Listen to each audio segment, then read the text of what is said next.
안녕하십니까. 최미숙 수호사입니다. 우리는 계절의 변화를 떠나 살 수 없습니다. 그래서 인사도 늘 계절 단어를 넣곤 하죠. 너무 더울 때는 날도 더운데 잘 지내시냐고, 또 추운 겨울엔 추운 날씨에 어떻게 지내시나. 봄, 여름도 다르지 않죠. 인간은 참으로 오랜 세월 동안 계절에 적응하고 살아왔습니다. 그러나 그 수많은 시간, 수많은 계절을 보냈음에도 불구하고 계절에 쉬 적응한다는 것은 언제나 숙제입니다. 특히나 여름에서 가을로 바뀔 때, 다시 겨울에서 봄이 시작될 때, 우리는 늘 그만큼의 희생을 치러야 하고, 특히 몸이 약한 병자나 노인분들께서는 그 계절의 턱을 채 넘지도 못하고 생을 이별하시기도 합니다. 지난 시간에는 우주의 질서, 생장염장과 그 질서가 만들어낸 천지가 인간 농사를 짓는 우주 일련을 간략히 살펴보았는데요. 오늘 시간은 좀 더 구체적으로 그 시간과 공간의 변화가 어떤 섭리에 의해 일어나며, 그리고 그 변화에 의해 빚어지는 모든 결과들을 우리 인류는 어떻게 맞이하고 극복해 가야 하는지를 중점적으로 살펴보겠습니다.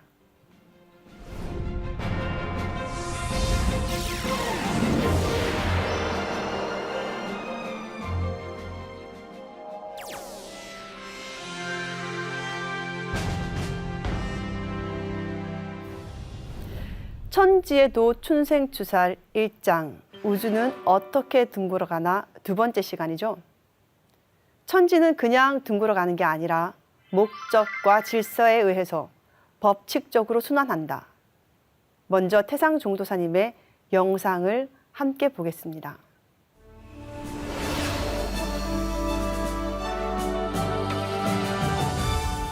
일년하면은 말이야, 이건 지구, 지구연이거든. 지구가 태양을 안고 한 바퀴 돌아가는 뒤에 추나추동 사시가 생겨나. 봄철에는 생겨나고 여름철에는 길러지고, 가을철에는 봄에 물견내서 여름철에 길른 진액을 전부 뽑아 모아가지고서 열매를 맺고, 겨울 되면 다시 폐장을 하고, 새봄이 되면 다시 또 새싹이 나고, 그게 지구연의 일년이요. 그래서 이번에는 이 우주연으로 해서 말이요, 우리가 어느 때 사느냐 하면은 여름과 가을이 바꾸는 지구연으로 이야기하면은 이렇게 알갱이 여물 때 말이요, 결실하는 세상을 살아 지금 결실하는 시기를 맞이해서 그런 세상을 지금 우리가 맞이했어. 지난 시간 우리는 생장염장의 질서로 우주가 쉼없이 돌아간다는 것을 알게 되었습니다. 그렇다면 생장염장의 질서가 끊임없이 돌아갈 수 있게 하는 그 힘의 근원은 어디 있을까 생각해 볼 수 있겠죠. 오늘은 그 궁극의 원리를 다 파헤치긴 어렵지만 우선 시공의 변화를 이끌어가는 기운, 목화토금수 오행을 살펴보도록 하겠습니다. 태상종도사님께서는 이 음양 오행을 바탕으로 인류 전쟁 문명사를 정리해 주기도 하셨는데요.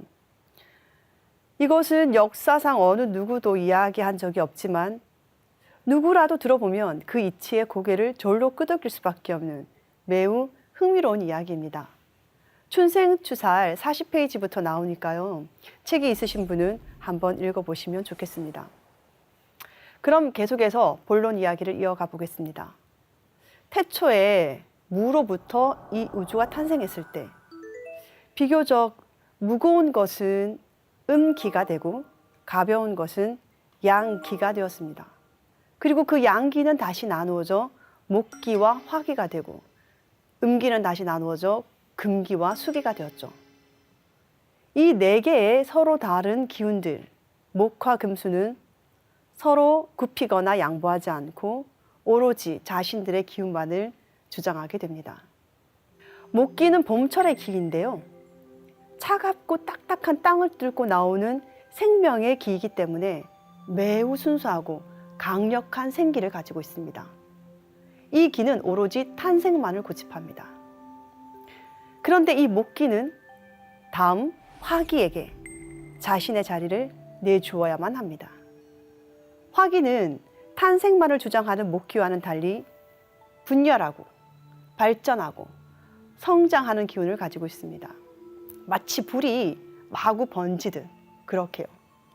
그런데 이렇게 강력한 세력을 가진 화기도 시간이 지나면 금기에게 그 자리를 빼앗기고야 맙니다. 여름이 지나고 가을이 오듯 누그러질 줄 모르고 타오르던 화기를 서늘한 금기가 싸고 들어오면서 압박하기 때문입니다. 그리고 이 서늘한 딱딱한 금기는 한 점의 핵으로 수축되어 완전한 통일의 기운인 수기로 교체됩니다. 이렇듯 우주는 목기, 화기, 금기, 수기의 끊임없는 순환 반복으로 돌아가는데요. 자, 전체적으로 정리해 보면 동서남북과 추나추동 사계절과 이 목화 금수는 모두 우주 순환을 설명하는 서로 다른 측면의 이야기일 뿐 모두 생장, 염장으로 순환무궁하는 우주 법칙에 그 일맥상통하는 섭리일 뿐입니다. 그렇다면 우리는 이런 의문을 가질 수 있습니다. 서로 다른 이 네 개의 기운이 어떻게 서로 모순 대립되지 않고 이렇게 지속적인 순환 반복을 할 수 있는 것인가? 그 비밀은 바로 토에 있습니다. 오행은 목화, 금수 외에도 하나의 기운이 더 있는데요. 그것이 바로 토입니다. 태상 종도사님의 말씀을 잠깐 읽어볼까요? 수화금목이라는 것은 토를 떠나서는 존재할 수가 없다. 나무도 흙을 떠나서는 살 수가 없고, 물도 흙을 떠나서는 존재할 수가 없고, 쇳덩이도 흙을 떠나서는 존재할 수가 없다. 그리고 불도 흙과 상생을 한다. 불로서 다 타버리면 무엇이고 도로 흙이 되지 않는가? 불이 화생토가 되어 토로 돌아가는 것이다. 기계도 윤활유가 없으면 마모되고 제대로 움직이질 않죠. 작동이 되질 않습니다. 각각의 부속품이 제 역할을 할 수가 없게 됩니다. 모든 부분들이 제대로 작동될 수 있도록 보이진 않지만 전체를 관장하는 기운을 우리는 토라 부릅니다. 여기서 특히나 더 흥미로운 것이 바로 화생토의 섭리인데요. 이는 잠시 후 좀 더 자세히 설명하도록 하겠습니다. 지금까지 우리는 이 우주가 목화토금수 5가지 기운에 의해 생장, 염장, 네 박자의 운행 틀로 끊임없이 돌아가는데 그 대표적인 예가 바로 사계절, 봄, 여름, 가을, 겨울, 추나 추동이 된다는 것을 알아보았습니다. 그러면 지금부터는 좀 더 본격적으로 이 하늘과 땅새에 살아가는 모든 생명이 맞닥뜨려야 하는 섭리, 춘생추살, 봄에 낳고 가을에 죽을 수밖에 없는 섭리가 왜 오는지 말씀을 통해 살펴보도록 하겠습니다. 자, 봄에는 낳고 가을에는 죽인다는 말씀에서 우리는 이 우주 안의 생명이 결정적으로 가지게 되는 위기는 바로 추살의 섭리임을 알 수 있습니다. 즉, 가을과 더불어 찾아오는 죽음의 기운입니다. 그런데 아까 말씀드렸듯이 봄의 기는 목기, 여름은 화기, 가을은 금기, 겨울은 수기인데요. 문제는 여름이 지나고 가을을 맞을 때 누구라도 반드시 이 추살, 가을의 숙살지기, 죽음의 기운을 받지 않을 수 없다는 것입니다. 태상 종도사님의 말씀을 잠시 살펴보겠습니다.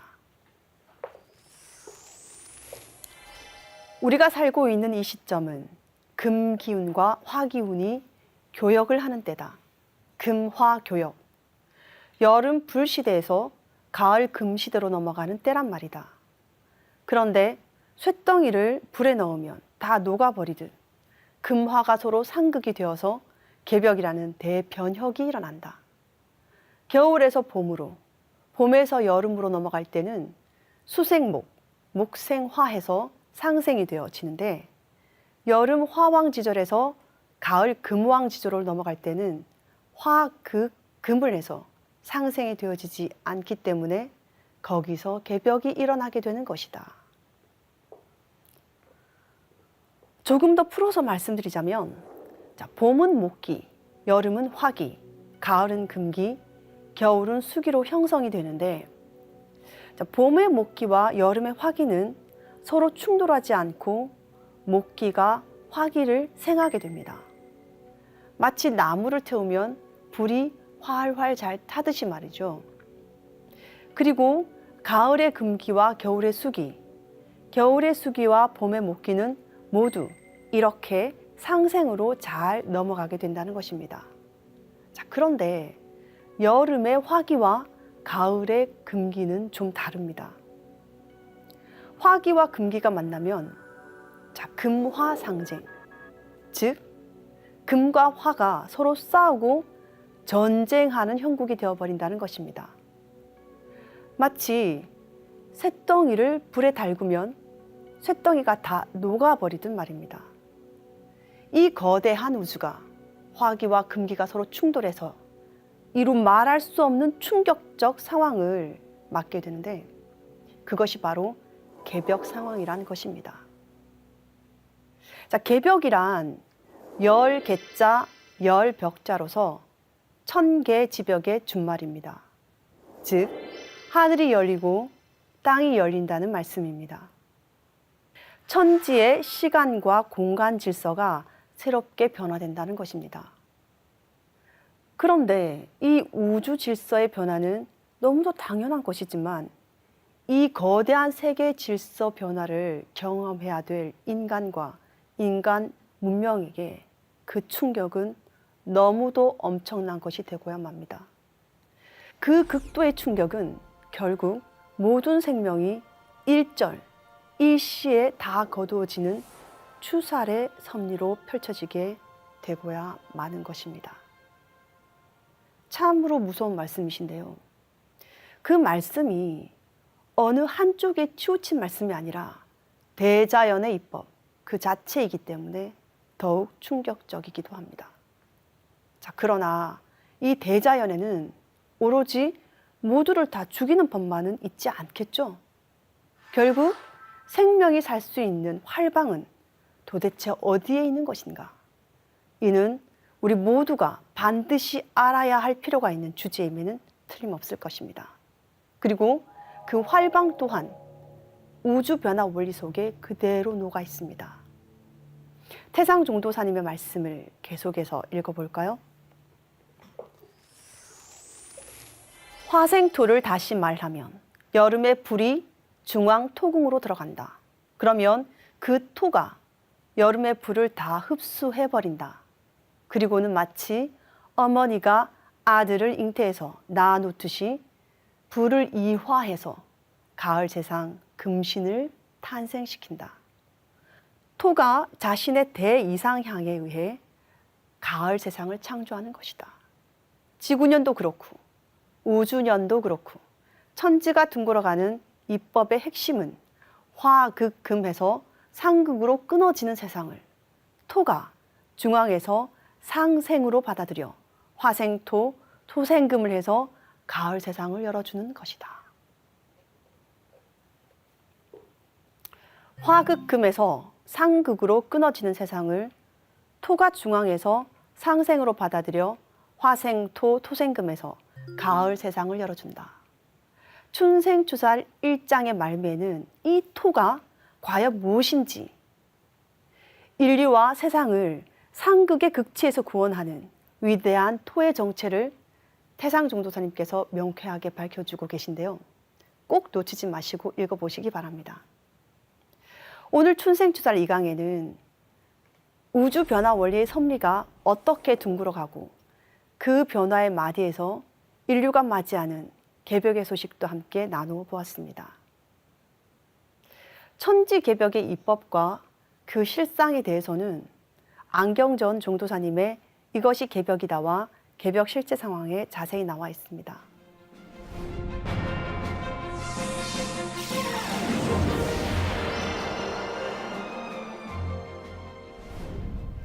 자, 그러면 여기서 시청자 질문을 잠시 함께 들어보시죠.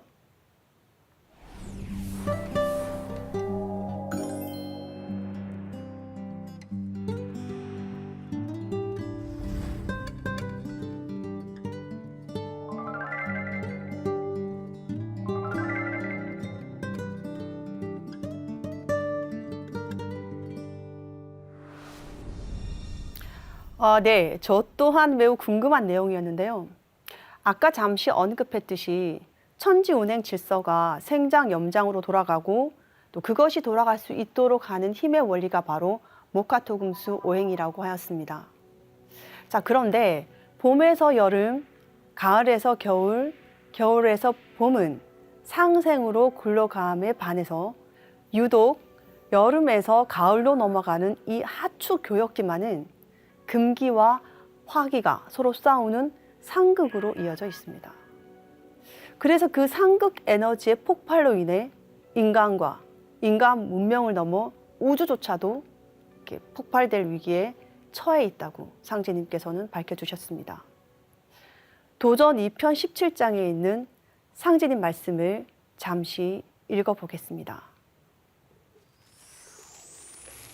이제 이 상극의 운을 끝맺으려 하매 큰 화액이 함께 일어나서 인간 세상이 멸망당하게 되었느니라.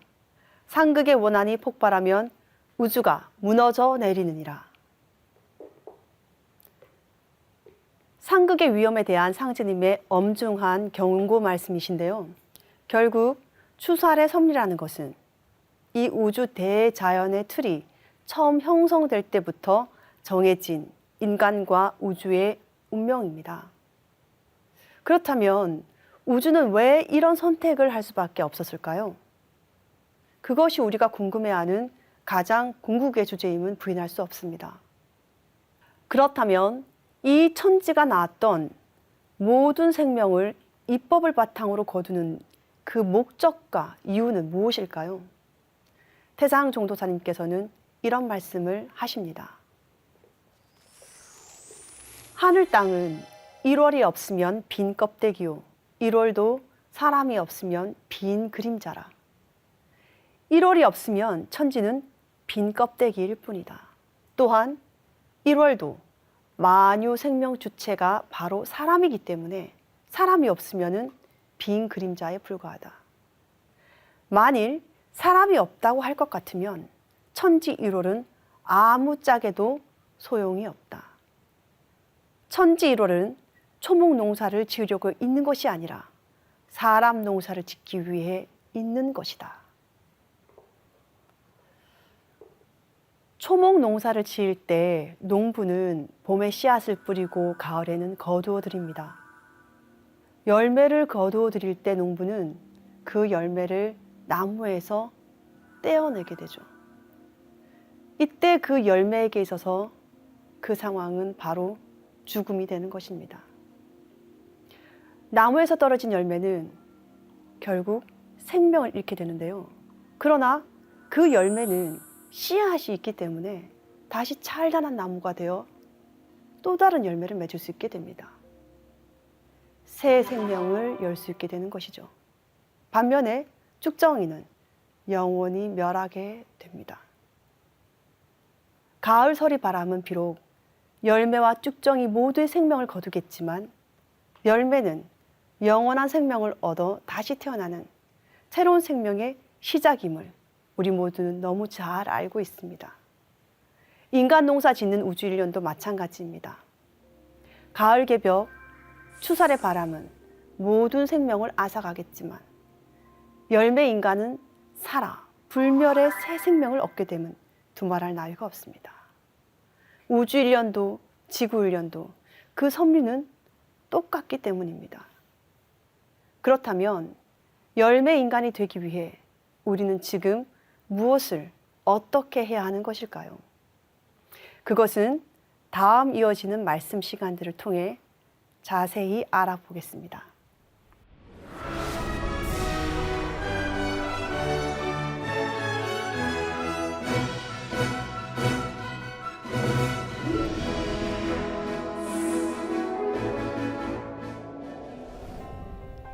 지난 시간에 이어 2회에 걸쳐 춘생추살 1강을 매듭짓게 되었습니다.